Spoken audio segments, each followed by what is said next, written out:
जीवन में कब किसकी स्थिति परिस्थिति करवट ले जाए हो कोई नहीं जानता।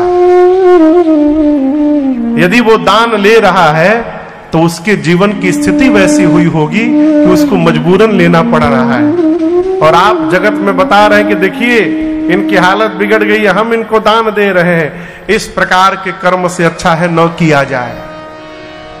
दान दीजिए।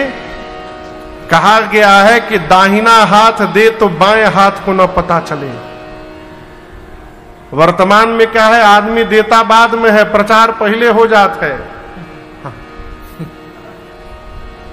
इसलिए ये दान कलिकाल में प्रगटचारी पद धर्म के, गोस्वामी जी मानस में कहते हैं, प्रगटचारी पद धर्म के कलिमहु एक प्रधान, जेन केन विधि दीने दान करे कल्याण। धर्म के 4 पद हैं। पद मने पांव। कितने पांव हैं? 4। जोर से बोलिए। 4। चौकी देखिए, चौकी, चौकी में 4 पाए होते हैं। उसी प्रकार धर्म के 4 पांव हैं। क्या है? सत्य, बोलते जाइए, सत्य, तप, दया और दान। ये धर्म के 4 चरण हैं, सत्य, तप, दया और दान। सतयुग में धर्म के चारों पांव सुरक्षित थे। कौन से युग में? सतयुग में धर्म के चारों पांव थे। सत्य भी था उस समय, सतयुग था। तपस्या भी थी, लोग हजारों हजार वर्ष तपस्या करते थे। दया भी था और दान पुण्य भी था। सतयुग के बाद त्रेता जब आया तो त्रेता में धर्म का एक पांव विलुप्त हो गया, सत्य समाप्त हो गया। तप, दया और दान, धर्म केवल 3 पांव पर खड़ा रहा त्रेता में। त्रेता के बाद द्वापर युग आया। द्वापर में आते आते एक पांव और समाप्त हो गया, तपस्या का। सत्य तप समाप्त हो गए, दया और दान बचा रहा। अभी हम और आप जिस युग में है ये कलयुग है। कलिकाल में गोस्वामी जी कहते हैं, प्रगट 4 पद धर्म के परंतु कलिमहु एक प्रधान। कलिकाल में केवल एक ही प्रधान पांव बचा है। क्या? दान। सत्य, तप, दया तो भगवान मालिक है, दान बचा है। गोस्वामी जी कहते हैं, जेन केन विधि कीन है, जैसे भी करिए दान यदि हो रहा है तो वो दान हमारा कल्याण करेगा। और देखिए, देना ये संपन्नता से नहीं आ सकता। विवे दान शक्तिश्च, वैभव होने पर देने की शक्ति, भोजन करने के बाद पचाने की शक्ति और संसार में गति करने की शक्ति, ये कम तपस्या का परिणाम नहीं है। ये जन्म जन्मांतर तपस्या हो तब जाकर होने के बाद देने का स्वभाव बनता है। ये सामान्य घटना न समझिएगा। यदि इस देने का स्वभाव है तो जीव अभाव में भी दे सकता है। मैं आपको घटना सुनाऊं, हमारे ये सत्य घटना है। हमारे श्रीधाम अयोध्या जी में एक आश्रम पर भंडारा चल रहा था। सुरेश बाबू, क्या चल रहा था? भंडारा। तो लोग भंडारे में अपने अपने पितरों के नाम से कह रहे थे, महाराज जी ये हमारे बाबा जी के नाम से ये रखिए, 50,000 रुपया भंडारा में लगा दीजिएगा। कोई 1 लाख दे रहा है, कोई 2 लाख दे रहा है। हजारों संतों का भंडारा चल रहा है। वहीं एक माई पहुंची, माई, बूढ़ी माई जो घूम घूम कर भोजन करती थी। आकर महंत, ये सत्य घटना सुना रहा हूं मैं आपको, आकर श्री महंत जी से बोली, सरकार मैं भी अपने पितरों के नाम से भंडारा कराना चाहती हूं, हो जाएगा? महाराज बोले अवश्य होगा, पैसा लगेगा उसका, लाओ पैसा दो। तो माई अपने साड़ी के यहां गांठ में से खोल करके और 5 रुपए का सिक्का निकाल करके महात्मा जी के हाथ में रख दी। महात्मा जी बोली ये क्या है? बोली महाराज मेरे पास कुल संपत्ति के रूप में यही 5 रुपया है। महात्मा जी लिए, बोले ठीक है, तुम्हारे पितरों के नाम से भी भंडारा होगा। तो महंत जी के शिष्य पीछे खड़े थे।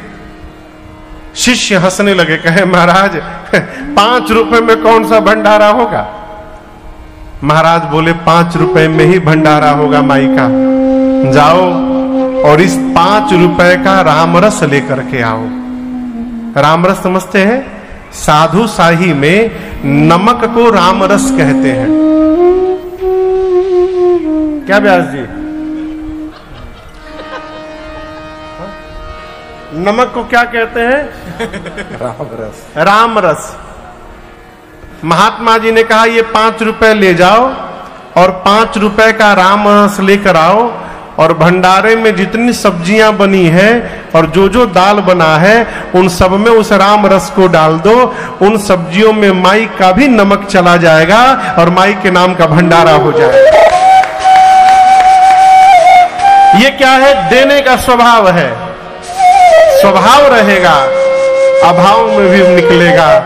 स्वभाव नहीं रहेगा फिर तो भगवान ने मालिक है। और देखिए, जो जितना दबा के रखता है भगवान उसके लिए ऐसी व्यवस्था बनाते हैं,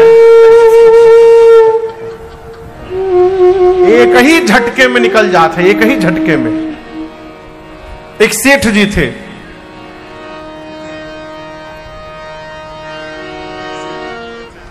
महाकंजूस। कंजूस भी नहीं थे, कंजूसी में वो पीएचडी किए हुए थे। हाँ। घर में जब पूजन करते थे ना तो दरवाजा बंद करके लाइट ऑफ करके सारे कपड़े उतार करके बैठ के पूजा करते थे। तो उनके मैनेजर ने पूछा सेठ जी ये कौन सी प्रथा है पूजा की?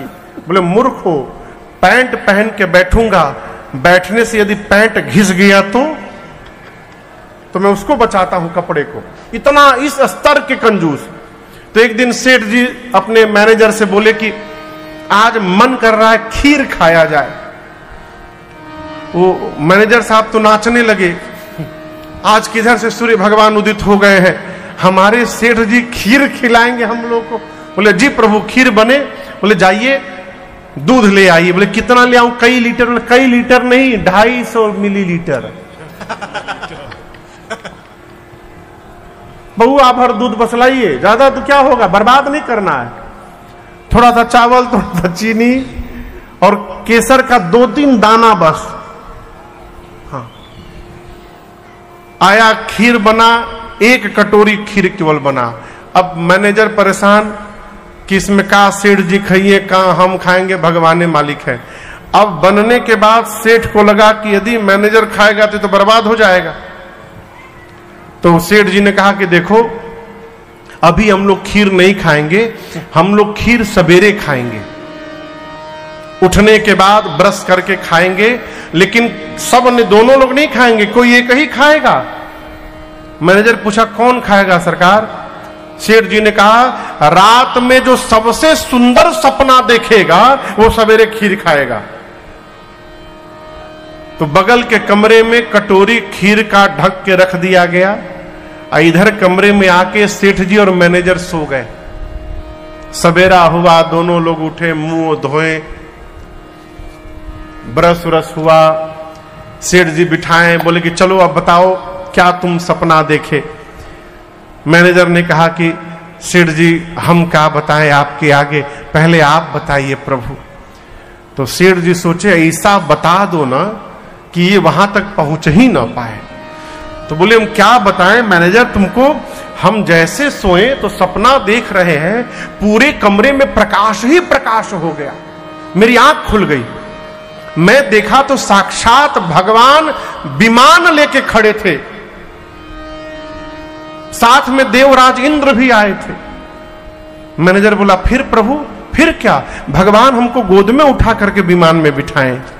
फिर गाड़ी विमान गया इंद्रलोक, भगवान हमको और इंद्र पूरा इंद्रलोक का दर्शन कराए। वो बाग, ये मेवा पकवान, ऐसा खाना वैसा खाना, वो मैंने सेठ अपने जाने में जितना बना सकता था बनाया। सुनाने के बाद बोला अब इससे सुंदर सपना ये क्या सुनाएंगे? बोले मैनेजर अब तुम सुनाओ। मैनेजर हाथ जोड़कर बोला, सरकार, गरीब आदमी का सपना भी गरीब होता है। आपके सपने में तो भगवान आ गए थे, इंद्र आ गए थे।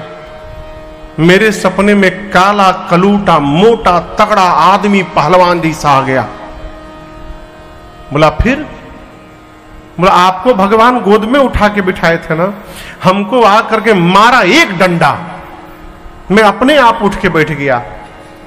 सेठ जी बोले फिर हमको फिर एक डंडा मारा। बोला जल्दी उठो तुम। मैं उठ गया। सेठ जी मैं उठ गया।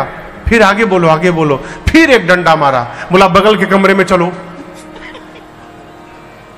मैं जा नहीं रहा था सेठ जी, मैं बिल्कुल नहीं जा रहा था, वो मुझे लगा मारने, मुझे जाना पड़ा बगल के कमरे में। सेठ जी बोले फिर क्या हुआ? फिर एक डंडा मारा। बोला जल्दी कटोरी उठाओ, अब पूरा खीर खा जाओ। मैं खा नहीं रहा था सेठ जी। बोला मार डालूंगा नहीं खाओगे तो मुझे मजबूरी बस खाना पड़ा। सेठ बोला तुम खा लिए, अब मरता क्या ना करता, मैं खा लिया। सेठ जी दौड़ कर गए कमरे में, जाकर प्लेट हटाए तो खीर खाली कटोरी, वो सारा रात को खा चुका था। सेठ जी बोले हमको क्यों नहीं जगाए तुम? बोला कैसे जगाऊं, आप तो इंद्रासन में गए थे इंद्र लोग दर्शन करने।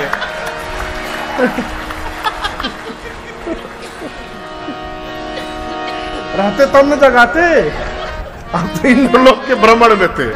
ये क्या है? जो बहुत बचाता है ना, फिर भगवान ऐसी रचना बताते हैं कि सब बचा बचाया एक ही बार में सीताराम हो जाते हैं। इसलिए देने का स्वभाव बनाइए। कहीं भी जाइए ना, थोड़ा दे करके आइए। कितना दे महाराज? भगवान ने आपको जितना देने लायक बनाया है उतना दे करके आइए। फोकट में नहीं करना चाहिए। भंडारा तो बिल्कुल नहीं खाना चाहिए। बात बहुत कड़वी है लेकिन हम मीठा बोलेंगे नहीं।